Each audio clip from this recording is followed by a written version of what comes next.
This is take two. Here's the warning. There's a high chance of stuttering, pausing, and high chance of me going dead silent for a little bit. High chance of me also misreading something. As I said, this is take two. I hope you enjoy. Chapter 1. Branch was hungry. All he'd eaten for days was berries he'd collected in the forest, and while delicious, they hadn't really been that filling of a meal. He knew he was supposed to go to the king if something like this started happening, since no one wanted to take in a sad trolling. Branch had lived on his own since his grandma died. He knew that if he couldn't find enough food, he was supposed to go to the king and ask for help. He really didn't want to do that. It's not that he particularly disliked King Peppy, he just couldn't help but feel some resentment towards the man. The king had never given much effort into finding a home for Branch, and just left him to his own devices after a few sorry attempts at finding him a family. It was his job as king to protect and help his people, especially orphaned little kids with nowhere to go. But the king had never given much thought to Branch, so he would honestly prefer to stay clear of the man. But as his stomach rumbled again and he made eye contact with a tiny pile of berries on his kitchen counter, he resigned himself to his fate and got up from bed. He didn't bother combing through his unruly black hair, having long since given up on looking presentable. People judged and belittled him wherever he went anyway, so there really wasn't any point. He left his pod and started down the street, avoiding eye contact with the other trolls. He hated his pod, so colorful and out in the open. He could be so easily spotted if Bergen ever came for them. He never felt safe in it. He wanted to build a bunker, that hideout that Floyd had promised him, but he had yet to gather enough materials to even start it. So for now, he just settled for the stupid bright green pod. Eventually, Branch made it to the king's pod and knocked. It only took a few seconds for the door to open, revealing a brightly smiling King Peppy. The king's smile faltered a little once he got sight of the small gray trolling, but he quickly regained his composure. Branch, how good to see you. It's not often you venture out of your pod. What brings you here? The king asked, gesturing for Branch to come inside once Branch was seated on the king's annoyingly soft couch. He began to speak in a hesitant voice. I'm sorry to bother you, King Peppy. It's just I haven't been able to find much food in the forest lately. I wasn't going to bother with it, honest, but I remember you said I should tell you if that ever happened. I'm sorry. The trolling spoke in his nervous, small voice, avoiding eye contact with the king. The king sighed at the child. It's all right, Branch. What have you eaten lately? He asked the child, wondering how bad it had gotten. I had a handful of berries a few hours ago, but I couldn't even find anything yesterday. I only found a bit of food the day before that, Branch answered, still not making eye contact. If he had been looking at Peppy, he would have seen the shocked and guilty look on the king's face. King Peppy couldn't help but feel guilty. He knew he had failed Branch a long time ago, but he was only now truly seeing how bad it was. Small, quiet, nervous trolling, afraid to even look him in the eye, and starving almost every day. Peppy felt the weight of how badly he had truly failed the child. He was only 9 years old, and he had no one. Maybe if Peppy had tried harder to find him a family, he wouldn't still be gray and lonely. Not that he could really blame all those families that turned Branch away. After all, no one could be expected to raise such a sad, miserable troll. But still, Peppy supposed this was all his fault. And now, looking at this lonely little trolling, he couldn't help but think that it might be time to tell the truth about who he is. He had hid Branch's true history from him because he thought that the small troll would be happier among excitable pop trolls. Living with the gracious Grandma Rosie Puff, who'd so kindly offered to take him in and raise him with her other boys. He thought surely any troll would be happier here than with those scary rock trolls, but looking at him now, he saw that Branch wasn't the case. This wasn't the case for Branch. Sorry. Branch seemed absolutely miserable among the pop trolls, so Peppy made the decision that it was no longer, and probably never had been, the best decision to keep Branch's heritage a secret from him. He sighed, kneeling down in front of the child. Branch looked up, confused by the solemn and guilty look on the king's face. Branch, there's something that I've hidden from you all these years, something we've all hidden. I truly thought it was best to keep you in the dark, that you'd be happier that way, but I see now that I was wrong. The king began talking. Branch was confused. What secret? What was the king hiding? Branch, you are not a pop troll, not by blood, at least, the king explained gently. Branch's face went blank. What? He yelled, unable to believe what he'd just heard. How was that possible? He'd grown up with paw patrols.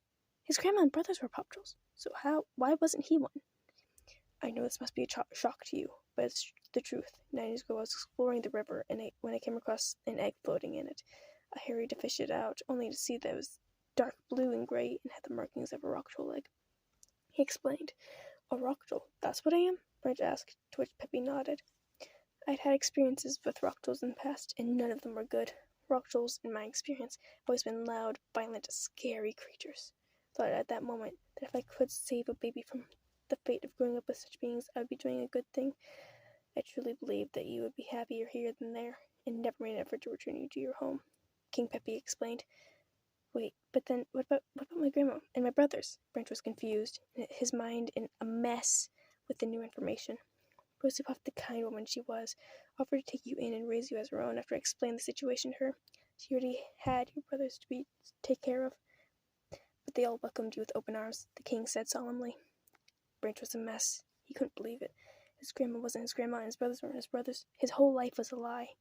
He felt shocked, confused, and then all he felt was angry. How dare you? What gave you the right to make that decision? Just because you don't like rock trolls didn't give you the right to keep me from them, to keep me from my family, my home. You had no right to do that, you stupid, selfish meanie, Branch yelled, standing on the couch and looking down at his king. No, not his king. This man had never really been his king. This place had never been his home. It was all just one big lie. Peppy simply took the insults in stride, knowing he deserved them. I know now that I made the wrong decision, and I regret what I did. You're right, no matter what my opinions were, I had no right to keep you from your real family, and I see the happiness and joy that my mistake has cost you. For that, I am truly sorry, the king apologized. His words sincere. Branch kind of wanted to forgive him, but he was also stubborn. Maybe that was the rock troll in him. Yeah, it really was. You should be sorry, he said, facing away from the king, his ears folded back on his head. He was trying to act tough, but the 9-year-old really wanted to cry. He was angry at the king, and he was sad for the family he never got to have, and he was just so frustrated that he'd been lied to his whole life. Every time Branch thought the paw trolls couldn't get any worse, he was proven wrong. Peppy stood up with that same guilty look on his face. I know I've done wrong by you, Branch. Please, is there anything I can do to make it up to you? The king practically begged, wishing for some way to ease his conscience of this guilt. Branch's ears perked up a bit at this. Anything? Branch wasn't really sure there was anything that could make up for this. The king was inadvertently responsible for all the bad stuff that happened in Branch's life. One measly little gift or favor wouldn't even begin to make up for all that pain. But then an idea struck his mind. He wasn't happy here. He lost everything, the people he thought were his family, the happiness he craved so dearly. Crap. This place wasn't home to him. It wasn't happiness. But he had home, a family. Maybe they would be his happiness. Maybe they'd be his home. He turned back to Peppy, a plan forming in his mind. I want a map, he stated, causing the king to look up at him. A map? He asked, confused. Yeah, I want a map of, well, everything. A map that shows me the way to the rock trolls. I want to go home, he said. The king looked at him in shock. What? Branch, no. I don't think you understand what that entails. Paw Village is your home. You can't just leave. Besides, you'd never make it there on your own. Peppy argued, not liking the idea of one of his own going anywhere near the rock trolls. The Paw Village isn't my home. It never was, even if I wasn't a rock troll. And even if you had liked me my whole life, this place still wouldn't be home. Everyone either ignores my existence or treats me like dirt. I want to go home to my real family, where I should have been this whole time. If you care about me at all, even just a little bit, you will let me go. Peppy was honestly surprised by the harsh tone and calculating words from such a young boy, but he couldn't argue. He had failed Branch, taken him from his home. He had no right to deny him this. He sighed. Fine, you're right, Branch. You deserve to go home, but don't say I didn't warn you. Whether it be the dangerous forest or the violent rock trolls, I don't see this adventure going well for you, he said, a warning clear in his words. Yeah, well, I think anything's better than staying in this place, was Branch's answer. Go home and pack whatever you plan to take. When you get back, I'll give you the map, Peppy simply said, and all Branch did was nod before rushing back towards his pod. His mind was racing as he grabbed his backpack and started shoving things into it. He had had to process so much insane information the past half hour that he honestly didn't know whether to cry, laugh, or scream. Maybe he should do all three. Instead, he settled for pushing all of it to the back of his mind while he packed.